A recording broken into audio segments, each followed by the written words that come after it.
Hey guys, welcome back to the channel. It's Space Monkey Mafia here, and today we're going to be doing malicious compliance. The thumbnail today is by Gage Basil. He's really awesome at making these, and I really appreciate what he does. Also, I'd like to mention something suggested by one of my subscribers.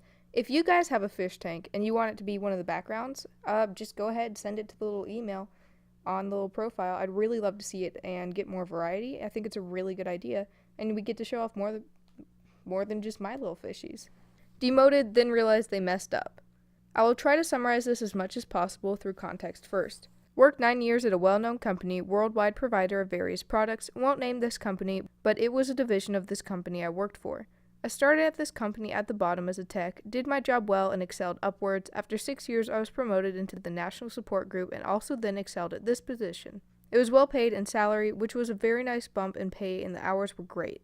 After a year in the new position, I was promoted to a co-operator position, which I shared with another, which we were very good friends and got along very well. To this day, we still do lunches and chat quite frequently. Now, I was trained up on the in-house software that runs the dispatching of text, which was made by an in-house software developer, which the software uses codes for areas and states, very complex, but for him it worked. Though no documentation whatsoever, no manual, nothing. The guy that had the position before me was leaving the company for a better offer, so he took a month to train me on this software, and of course I wrote down all the codes for all the areas just so I didn't get anything wrong since there was no manual or instructions. He leaves the company. A year later, the developer of this software dies from cancer, so now no one but myself knows how to use this software. And taking vacations are far and few in between due to this issue. I constantly asked for a backup to be trained so they can do this job while I go on vacations. At this point, I could only take 2 days at a time for vacation, and my wedding was coming up in 8 months, and we were taking a month-long honeymoon. No go. Got denied every time I requested a replacement to be trained. When my co-operator and I took this new department, it was in shambles. Our turnover for repairs was sitting at around 8 days, which upset a lot of customers due to these machines being used constantly during working hours. We brainstormed and came up with solutions to fix this and reduce downtimes dramatically. The bad thing about this was it put extreme pressures on the logistics to get parts overnighted to techs in the field. The logistics manager was okay with this, which he in turn hired enough guys to take this burden on and was working out pretty well. This turned out to be great. We reduced our downtimes from 8 days to on average 2 days. Customers commented constantly about how much better our service was and how they were definitely happy with how their repairs were going. Then it starts to go south from this point. My manager was looking to move up the ladder and needed to hire someone for his position. Of course, me and my co-operator apply for the position since we know how to run this division and think we could do the job great. We both get looked over for manager's friend, who has no experience in this division whatsoever. He was actually one of the logistics purchasers. He had no idea whatsoever to run our department, nor any technical experience whatsoever. He, of course, gets this position, and right off the bat, this stupid idiot wants to change how we do things and reduce the strain on the logistics group. Co-operator and myself immediately protest and oppose his changes with prejudice and vigor, though this fell on deaf ears. When he tells us to implement the changes, I refuse, and so does my co-operator. For weeks we argue with manager's friend, which is now my manager, and he gets upset and continuously fights with us to make the changes. We again refuse. I emailed his manager and explained the situation and pointed out that it would increase repairs and our customers would be very unhappy. At this time we grew the base of our customers 20-fold and our satisfaction rating on all our reviews were in the upper 90s. Though these emails and everything that co-operator and I were explaining went on deaf ears. At this point, manager's friend feels that I am the instigator of the disobedience, and this week I was called into a conference room with HR, manager's friend, and his manager. They informed me I was going to be demoted from operator to dispatcher due to my inability to be a team player and confrontational to my manager, etc., etc. So I said, fine with me, meant less work and same pay, so I'm okay with this. Now with this job, you had certain functions of the job that you could and could not do. You could only do what was assigned to you for that job description. Dispatchers could only dispatch calls to techs and not assign their own calls. That was my previous job. My co-operator at the time was in charge of escalations and onboard techs and did not know the system I used to dispatch these calls. Next day I come in and sit at my desk waiting for calls to be put on my board, knowing that there was no one now to dispatch calls to the dispatchers. After about 4 hours I get approached by manager's friend asking why I was not dispatching calls to everyone. I politely said, remember, I got demoted and I can't dispatch. It's not part of my job description and I don't want to be fired for doing something that I'm not allowed to do.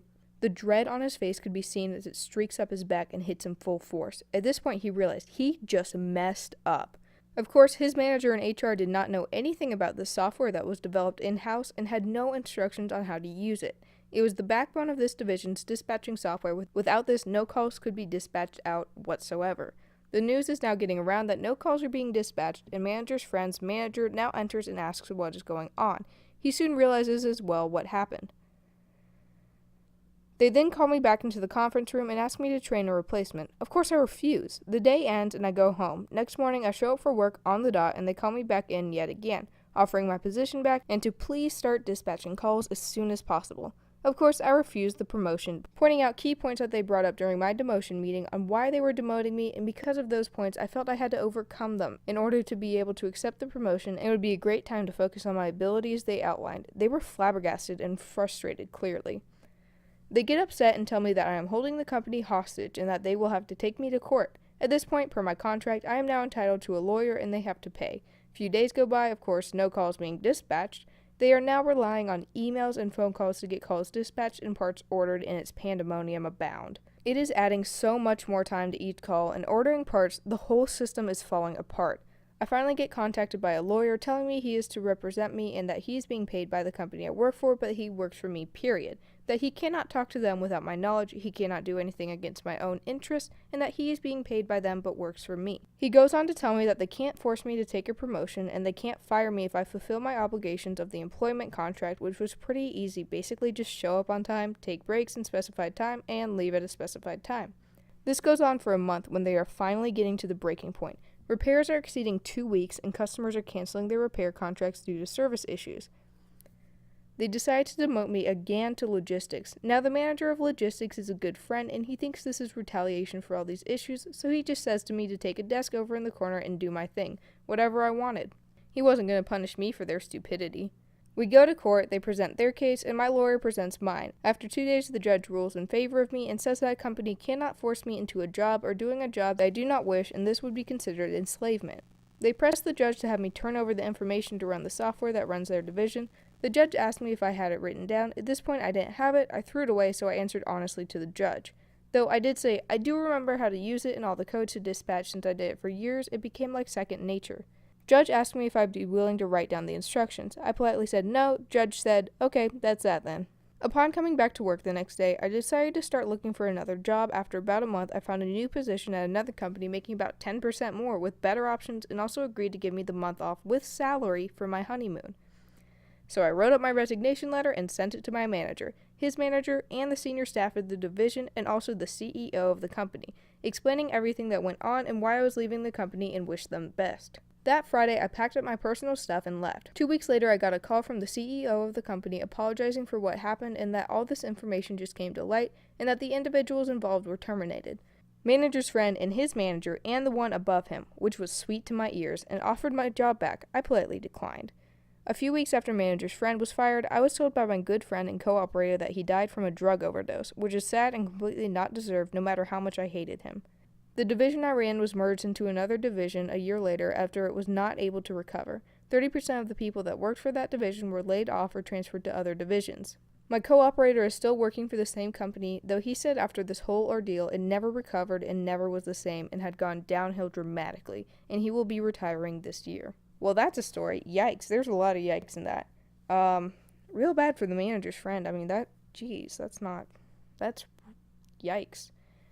Also, what did they think they would achieve by taking him to court? I mean, unless his contract stated that he was obligated to train someone, which I highly doubt since they wouldn't let him train anyone, and since the judge didn't bring it up or anything. Like, that kind of stuff had to be stated in the contract. If it's something so vital, you'd really think they would put that in the contract, like, hey, we're training you on this specialized piece of equipment, you're the only one who knows how to do it. Like, add a clause like, before you leave, you have to train a replacement. That's on them. They didn't do that. That's their fault. I don't know seriously, what did they expect the judge to do? The judge would be like, this man does not want to do this. You stopped him from doing this many times. There's no contractual obligation for him to do this. You're not paying him extra to do this. Of course, make him do this. Why not? That's such a great idea. And that one was so long, I guess that's the only one I have time for today. I hope you guys liked it. I like all the company ones where, like, everyone's just, like, nuts and just insane. Anyway, I hope you guys enjoyed the video. If you did, like, comment, subscribe, all the good little YouTube stuff. And if you did, I'll see you back here tomorrow. Bye.